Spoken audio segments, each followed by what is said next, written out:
This is Boomer Life on CL 650. Monday, Monday, Monday, must be Monday in the rich man's world. And we're back. Welcome back to the show. It's Boomer Life on CL 650.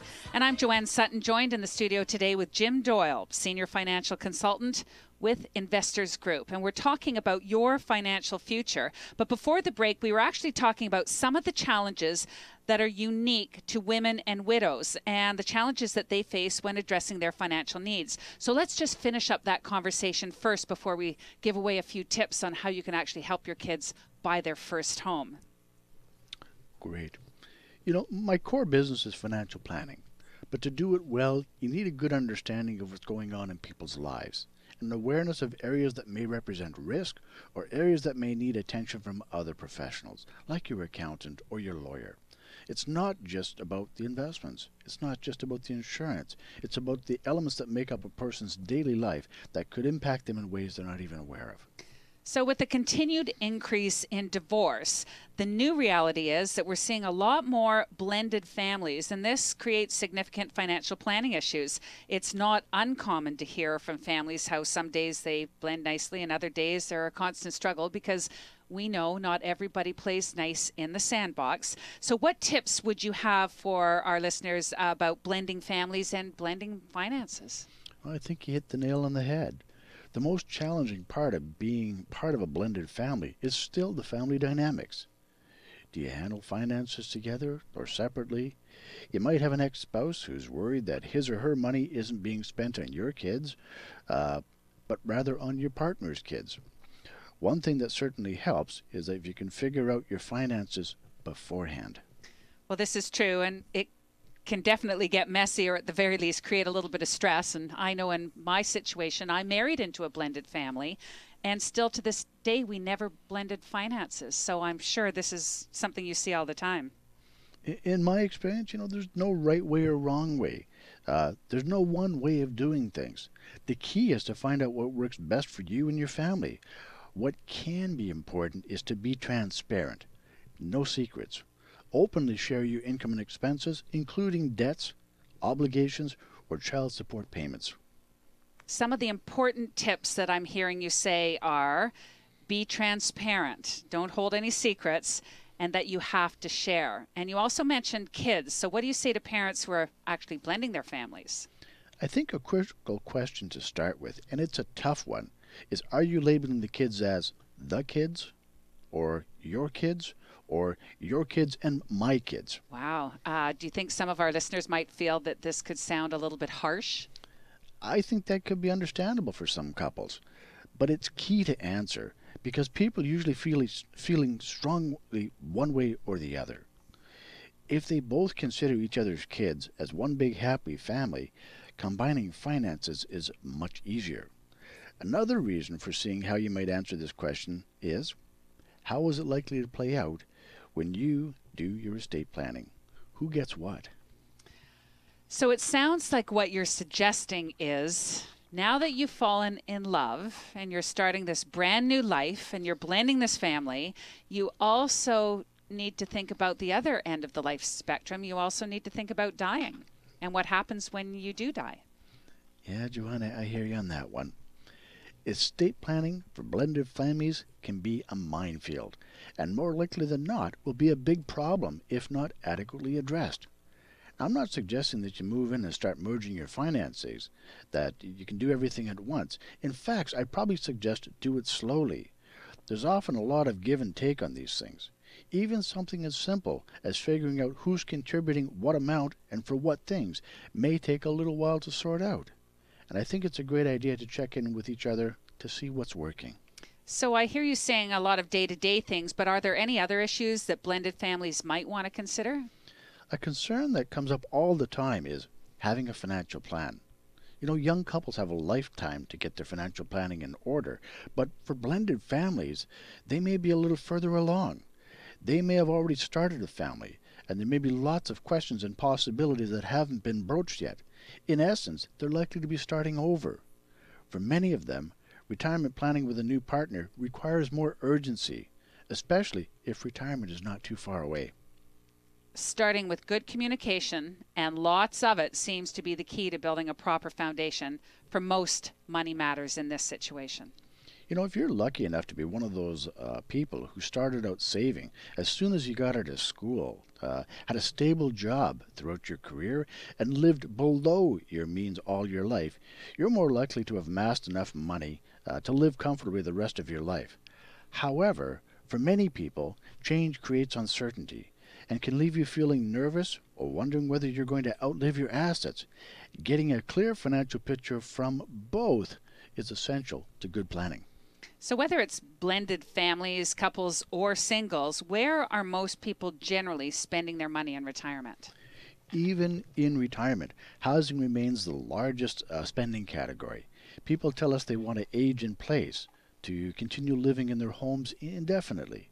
Starting a longevity planning discussion can ensure planning is put in place to meaningfully address and maintain the quality of life an increasingly long retirement brings. I think this can be one of the areas where the better planners tend to stand out. So if housing costs are the single largest spending category, what's number two? It may come as a surprise, but transportation is the second largest expense for individuals over 65. It's about maintaining a quality of life throughout that increasingly long retirement challenge, and it comes with a growing challenge. In my role as an advisor, I believe we need to help people manage assets in tandem with helping them manage their lives. I don't even want to go there. I can't even imagine the day when I might lose my driving independence. It's absolutely a scary thought.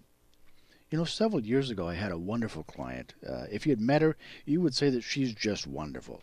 She was 94 and telling me how awful she felt at giving up her driver's license.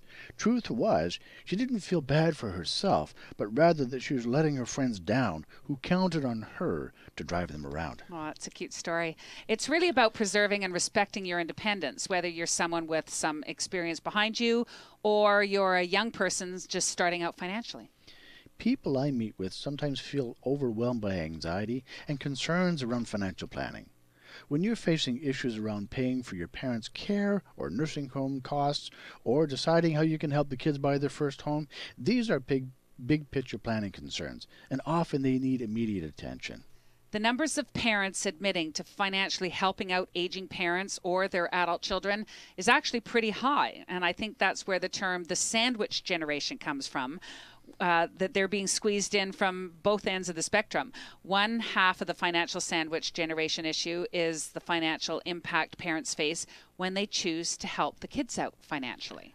I hear this concern from many parents that feel their kids won't be able to afford their own place without some help. Helping the kids out financially does factor into a good number of parents' retirement considerations. Parents are helping from their heart, but they really should be looking at their pocketbook first. That's definitely the case here in Vancouver, with house prices being just off the charts. And I think a number of parents do worry about the best ways to help their kids when it comes to buying that first home. Many parents want to see their kids enjoy the dream of home ownership, and one of the biggest obstacles can be saving enough for the down payment. And for many parents, the temptation is going to be there to help out. Well, actually, I never even considered this was a topic I would talk to my financial advisor about. But what advice are you able to offer parents that are looking to help out their kids to buy that first home? I know you like to help parents find teachable moments when it comes to dealing with financial issues in their kids. So do you have any tips for us? You know, when it comes to helping the kids buy their first home, what a great teachable moment if you choose to look at it like this. Parents may be able to help their children buy a home, but it pays to weigh all the options first. Sometimes it's more than just a money-related decision for the parents. If your kids aren't all that good with money, you might be rescuing them at some point in the future. I also want to acknowledge that there can be a fair bit of apprehension for parents around these sorts of issues and the impact on their retirement, and what we want to help come up with some solutions that make sense. So how do parents help their kids out without placing their own financial well-being at risk? Well, here's some factors parents might want to consider when they're deciding how to help the kids buy a home. First, assess your finances. As a parent, you might be tempted to help your kids, but you want to assess whether you're able to live without the funds. Number two, don't put your own retirement at risk. If you do decide to offer some cash towards your kid's down payment, be clear about whether it's a gift or a loan. This is going to be important later if your kids' relationships with their partner, of course, break down. Oh my gosh, I could give you a personal example of that, but I don't need to air all my dirty laundry on the radio. Basically, no parent wants to see a substantial portion of their down payment leaving with the soon-to-be ex of their child, and it's a very strong fear. It's really big, So I think a lot of parents have to be clear about whether it's a loan. Okay, if they're going to help out with some money, is it a loan? And if so, be clear about the terms of repayment and what the expectations are. You got to remember as well that lenders will want to know if it's a loan because this may impact what they can qualify for on a mortgage. If it's a loan and you pass away, do you want the loan forgiven or repaid as part of your estate? And here's a big one. Watch those timelines carefully because some financial firms want to hold on to funds for 10 days before they can get released. I had a client helping out one of their kids to buy a place in the interior this past year. And they dutifully sent some money out when they found that their son wasn't able to complete on the time that they wanted. And then it turned out that they held on the money for 10 days. Oh, my. Okay. So Caused a lot of grief. Absolutely. Okay. And another helpful discussion would be? If your child loses their partner, okay, could the survivor carry the mortgage on their own?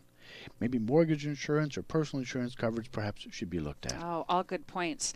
So you've probably seen a lot of situations and arrangements when it comes to helping the kids out over the years. When buying a property, what are your thoughts about parents going on title as a joint owner of that property? When I'm having this discussion, I want to be clear about the parents' intent. Are they an investor or are they trying to protect an asset in case things go bad? So let me give you an example of why this could cause an unintended outcome. Now imagine this had been done, say, 10 years ago. Property values could have more than doubled over that period of time. Let's imagine the property is being sold to buy a bigger place. The sale of the property could see some taxable capital gains on the parents' portion of the growth. Had their son or daughter owned all of the property, there might have been no capital gains if this was the primary residence. Now, here's one of those subjects that can be extremely difficult for some. How do you say no to your kids? I guess that's the tricky part when we're looking to avoid running out of money. It pays to have a solid financial plan that lets you know whether you can truly afford to help out your kids. You are listening to Boomer Life on CL 650, and I'm Joanne Sutton. Today, we're speaking with Jim Doyle, Senior Financial Consultant with Investors Group. And if you'd like to learn more about how Jim Doyle can actually help you with your financial situation, please give him a call. Toll free, 1-800-665-7178, or you can call him locally, 604-682-5431. There's still a lot more to come on the dynamics of family within family businesses and the value of having an advisory board. That's all next on Boomer Life on CL 650. Canada's only weekly radio show dedicated to the baby boomer lifestyle. This is Boomer Life on CL 650.